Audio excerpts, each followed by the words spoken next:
Doctor वीरा भडेर राधा वल्लभ सिंह। महाराज जी ये जानना चाहते हैं कि मतलब सभी संतों को जिनका भी सुने हैं कि उन्होंने कहीं ना कहीं सत्संग सुना फिर जाके इस मार्ग पे आगे बढ़े। महाराज जी ये जानना चाह रहे हैं कि आपने किसका सत्संग सुना साधना काल में कि जिसके वचन आप आदर्श मान के आगे बढ़े। हमारी साधना काल ही नहीं हुई, हमारी भागने के बाद साधना काल हुई।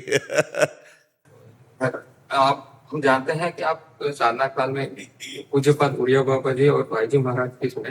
अब आजकल कौन से अब मतलब महापुरुष आखिरी वक्त तक सत्संग सुनते रहते हैं जी। हमारे आज हरिवंश महाप्रभु और पूज्यपाद श्री सदगुरुदेव भगवान देख रहे हैं ना ऊपर, तो इसी समझना चाहिए सर के ऊपर कौन है। हमारे सर में कौन है, किनके चरण है? तो हमारे पूज्यपाद श्री गुरुदेव भगवान हैं जो नित्य विहार रस में सहचरी भाव से सिद्ध महापुरुष विराजमान है। इस समय कैसे तुम्हें बताए, सब अंदर की बातें हैं। हाँ, साक्षात प्रियाजू की नित्य सहचरी विराजमान है, तो उन्हीं की कृपा से है। क्या प्रश्न था इनका? ये कह रहे हैं कि साधन काल में तो हम जाने कि भाई जी और ये थे, आज आप किसका सत्संग? हाँ, आज तो अब यहाँ सत्संग की बात नहीं रह गई है, नहीं, अब यहाँ सेवा की बात रह गई है।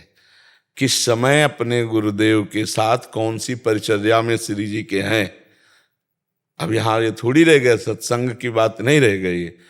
अब बात रह गई है श्री जी की परिचर्या की। प्रातः से लेकर शयन तक, शयन से प्रातः तक शारीरिक और मानसिक दोनों सेवाओं में अपने गुरुदेव के संग रह करके श्री जी को दुलार। अब ये बच्चे हो, आप क्या समझोगे? देखने को पुरुष देह होता है, लेकिन यहाँ भाव देह के द्वारा प्रिया प्रीतम की परिचर्या होती है। अब कुछ जानना नहीं है और अब कुछ पाना नहीं है, अब बस स्वाद लेना है। आठों पहर अपनी महारानी जी की आज्ञा में रहकर उनकी सेवा में रहना है, बस इतना।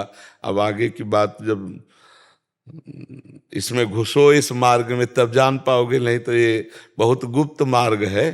हितजू महाराज और स्वामी जी का जो मार्ग है ना, हाँ, जो कहो हरिवंश रस बिरलो समझन हार, एक दोई जो पाइए खोजी सब संसार। ये तो आचार्य कृपा से, गुरु कृपा से ही केवल समझ में आता है। समझ में आ रहे बच्चा? इस समय हमारे जीवन आधार पूज्य श्री सरकार गुरुदेव भगवान है और घसीटा है आचार्य चरण ने, कि इनका भी परिचय आचार्य ने ही दिलाया, क्योंकि हम थोड़ी जानते थे महाराज जी को। हित ने हित हरिवंश चंद्र जी ने घसीटा और उन्होंने सारा अपना वैभव जो हृदय का है वही कृपा करके दे रहे। इसमें हमारे साधन तप का कोई बात नहीं, ये यहाँ उदारता की बात है। उनकी उदारता है, हमारी अधमता पर रीझ करके इतनी बड़ी वस्तु दान कर दी प्रिया प्रीतम जी।